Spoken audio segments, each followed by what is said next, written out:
I've got to fess up right out of the gate that I've never been a dad. I went straight from no kids to grandkids. I met my wife late in life, and she already had 5 grandkids when I met her.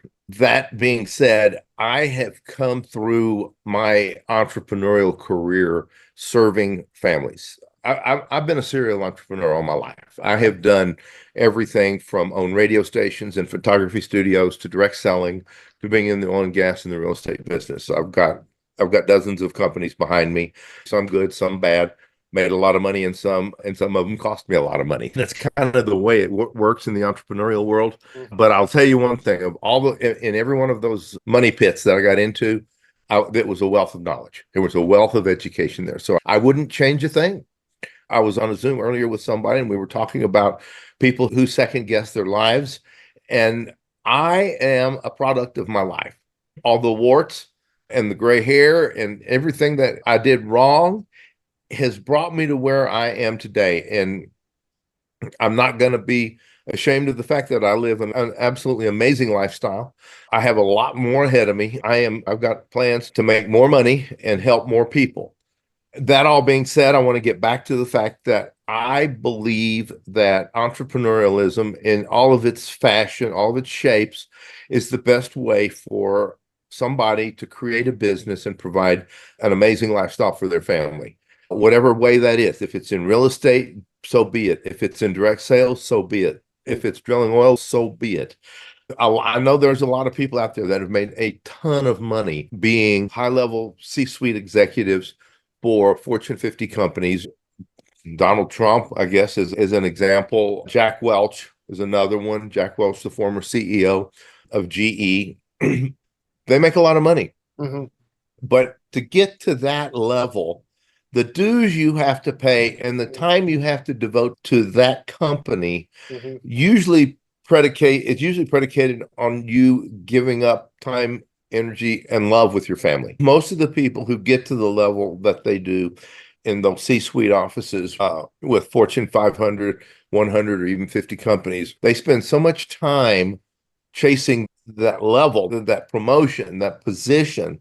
There's probably a divorce or two in their history, and then there's some unhealthy personal habits, situations. Mm-hmm. Not saying that doesn't happen in the entrepreneurial world too. I know some entrepreneurs who have sacrificed their family on the altar of success, and it happens. But I'm here to tell you that it can be done the other way.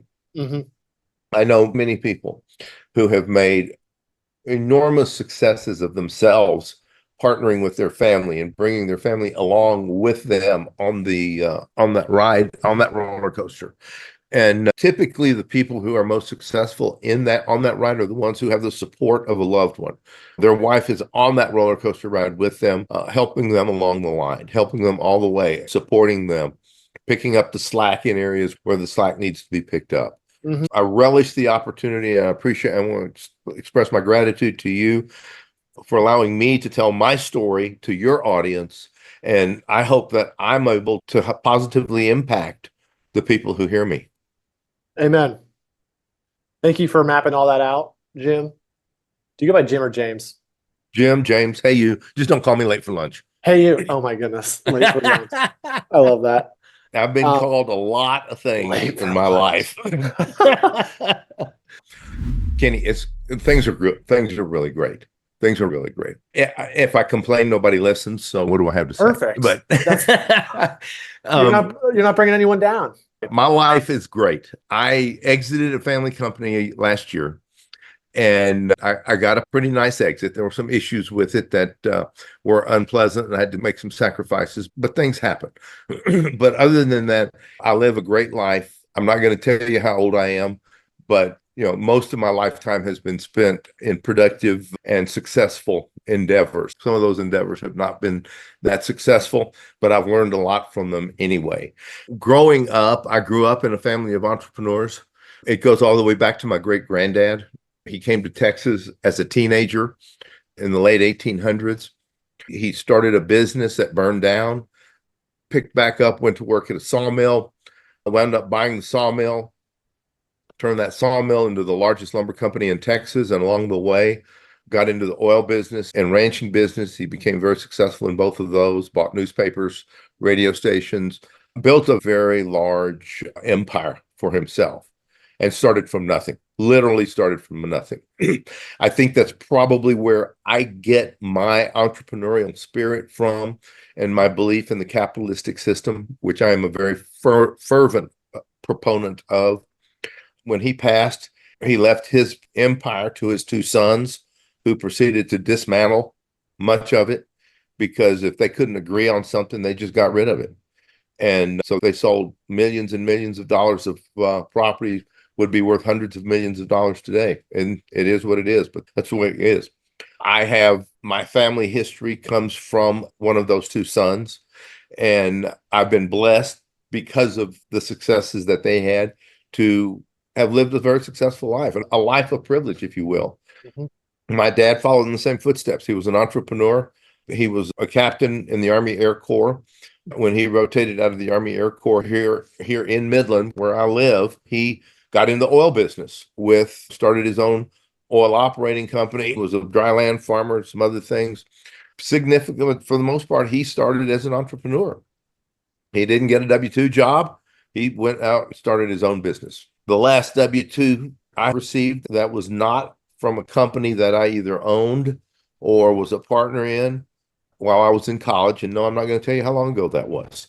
It was a while. Yeah. I believe in a person being able to live his dreams and make those dreams come true. I'm a very persistent person. The number one quote that I live by is Winston Churchill's never give in, never give in, never give in, never, never, never, never give in, except in matters of honor and good sense. And I've, my persistence is legendary. In fact, there's times that I've probably persisted to the point of it being a bad idea, of not giving up when I could. So I'll caution I'll put that little cautionary note out there. But I believe, and I've spent most of my business career supporting people to start their own businesses. I did it for the most part in the direct selling business. I was in that business for 30 years. And I think that it's one of the easiest, one of the best ways for somebody to start a business.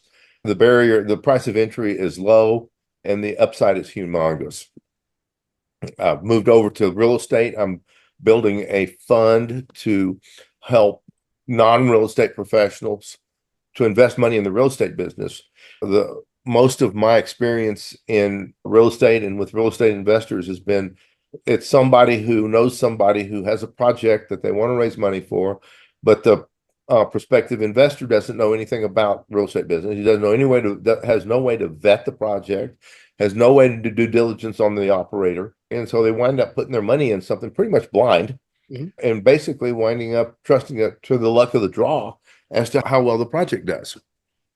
And frequently it doesn't, unfortunately.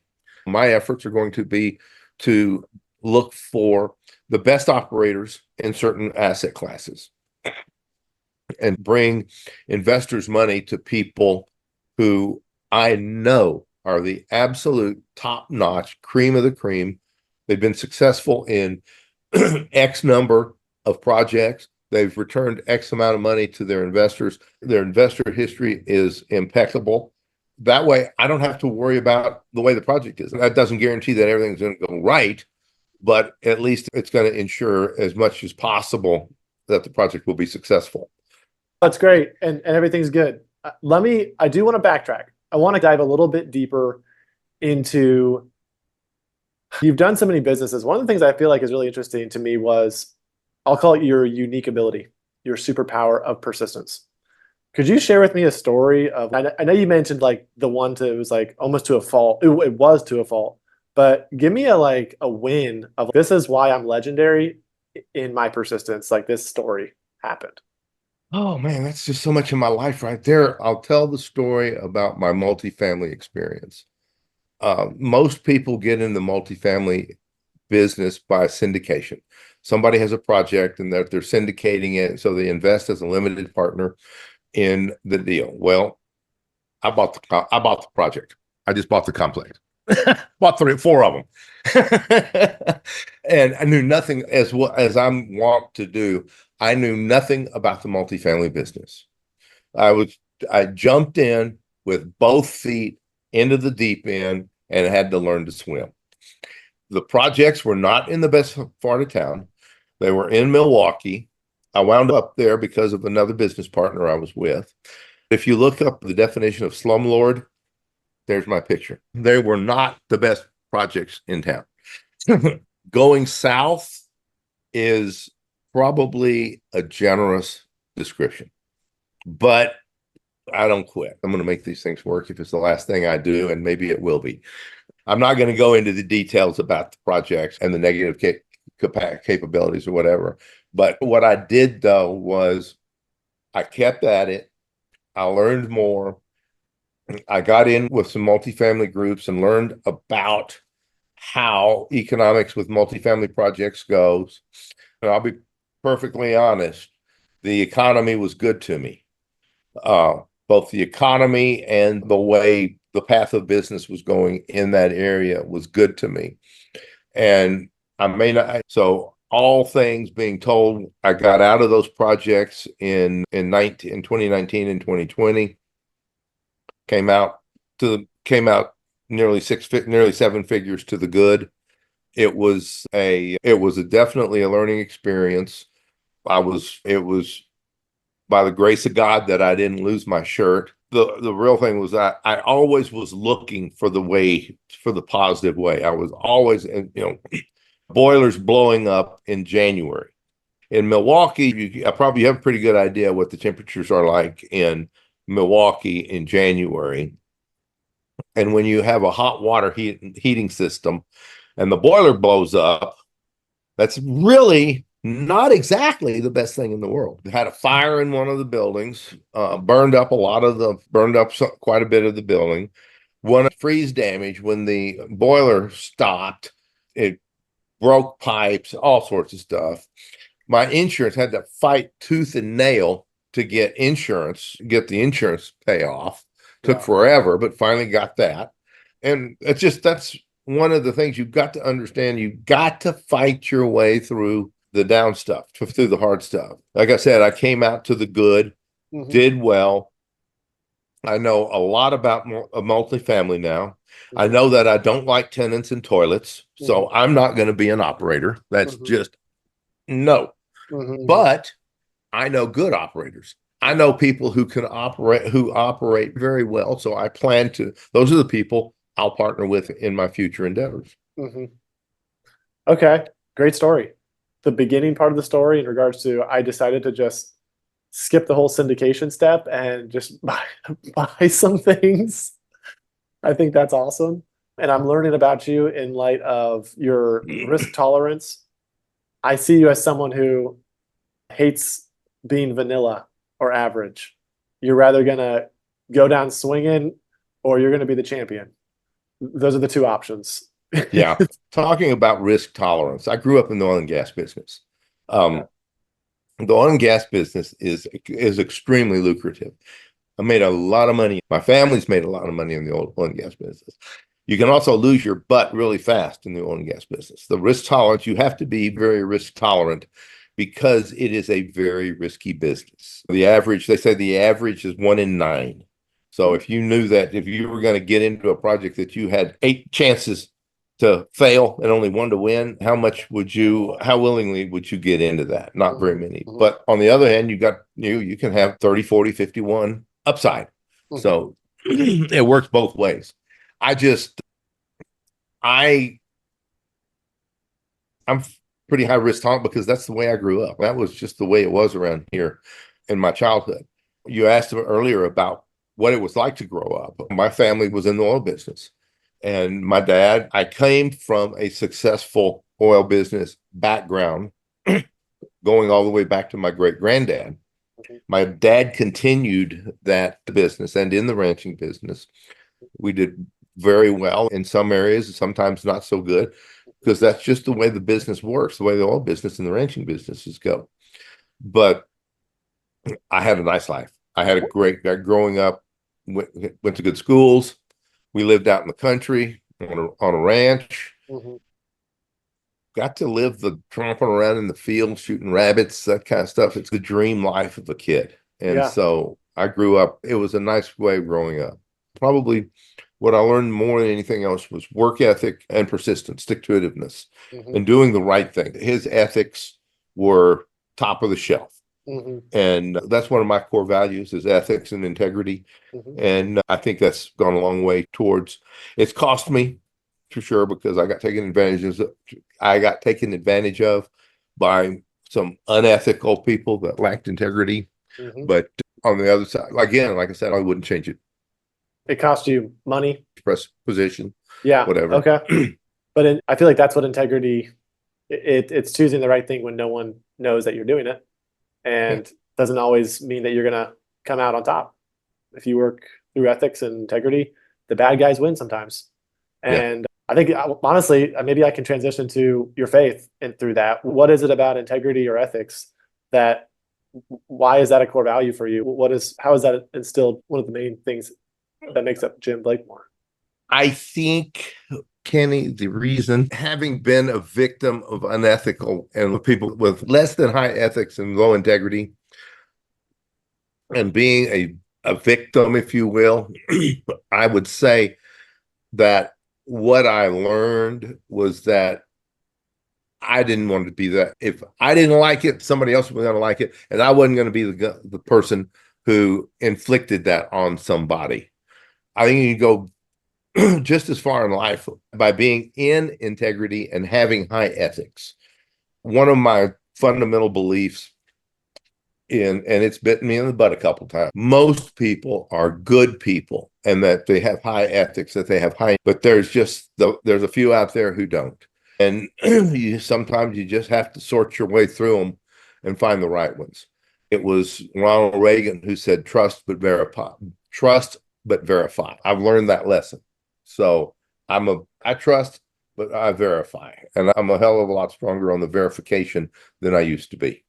Are there certain questions or characteristics? Like I had a guy on here one time and said, the first thing I ask or find, if I want to find out if this person is someone I want to do business with, someone I want to bring into my inner circle, I look at how long have they been happily, how long have they been married and are they happily married? That was one of his things. Do you have a litmus test or something that maybe it's like a sneaky way of finding out if they're one of the good? I look at who they're associated with.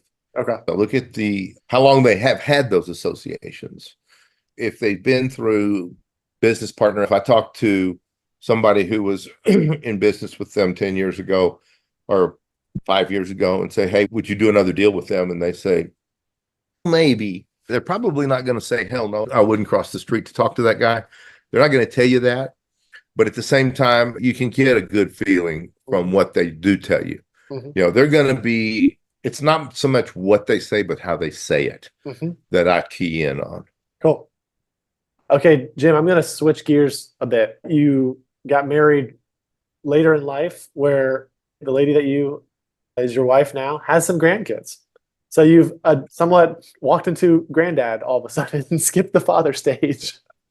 I went from no kids to grandkids like that. Yeah.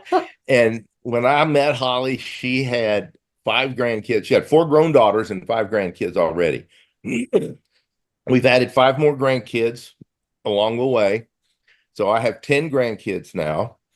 And one of the things I'm doing to give back is I'm starting to mentor some of them, the ones that seem to have an interest in it, in entrepreneurship and personal development. I've been in personal development now for 30 years. I've been a trainer in goal setting. I've been a trainer in teaching people how to set goals, teaching people some of the roadmaps to success, that sort of thing. I have a multi-$1,000 library of personal development books and tapes. Now I'm trying to give back by teaching people how to mentor people, that sort of thing. Teaching people how to be an entrepreneur, how to be a capitalist. Yeah, I love that. I love that you're specifically looking at the grandkids, and I'm assuming they're of all ages. Are we like teenagers to From 20s? from 7 to 25. Okay, perfect.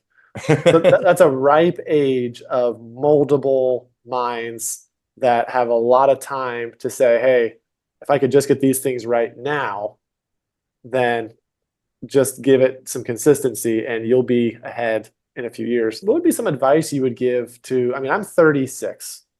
Our audience, invested fathers. I would think most of the audience right now is around my age, maybe mid 20s, but maybe mid 40s, maybe 50. I don't know. But like in that stage of life, what would be something you would say to them in regards to self-development and growth? Let's talk a little bit about business first. And I think one of the biggest mistakes I made was I bounced around like a ping pong ball in a wind tunnel. In the first 40 years of my business career, I was probably involved in a dozen different endeavors. And most of the people I see who are successful in business have a track record of being in or around the same business type. As Malcolm Gladwell talks about, they've done their 10,000 hours in a business. I've got the good old, oh, look, a squirrel syndrome. To heck with what I've just spent the last 4 weeks building. I'm going to go build this thing. And so focus on something, find something that trips your trigger and focus on it. Do your due diligence, the holes. And I use this as an example. One of the companies that I started built workforce housing out of shipping containers. I had this great idea to build housing out of shipping containers, and I won't go into if we want to, we can talk about that on a future podcast if you want to. But I thought they're portable. Let's build houses on them and we'll move the houses to wherever they need to go. And they're smaller than mobile homes. The only trouble is, what I didn't factor into the equation is that they weigh 12,000 pounds a piece, and you have to have heavy equipment to move them. You can't just hook them to the back of a pickup truck and pull them around. So the company did okay, but we got buried in COVID. Everything we were doing came crashing down around us because of COVID, because we were building workforce housing for the oil fields out here in West Texas. And COVID, the oil fields died. The oil business just died completely. And the oil field housing market hasn't come back yet. So getting back to your question, focus on something. Find something that you have a passion for. Now, I'm going to warn you, don't get a passion for classical literature and expect to make a lot of money at it. Don't unless you're Barbara O'Keeffe, you're probably not going to have a passion for painting and make a lot of money at it. Even Barbara O'Keeffe didn't make a lot of money until her paintings really weren't worth much until after she passed away. So find something that'll make you some money. Another thing I've noticed about most successful entrepreneurs is they started early. They had their lemonade stand when they were 10, 15. And they figured out a way to make money. I was just reading about Elon Musk the other day. His first big strike was 21, 22. Everybody hears about his founding of PayPal, but I think PayPal was like his second or third endeavor. He'd already put several $1 million in his pocket from other endeavors. Look to what it can be that can help drive your success and help prime the pump there. Everybody says chase your passion. I hear that all the time. Everybody says, oh yeah, find your passion and chase your passion.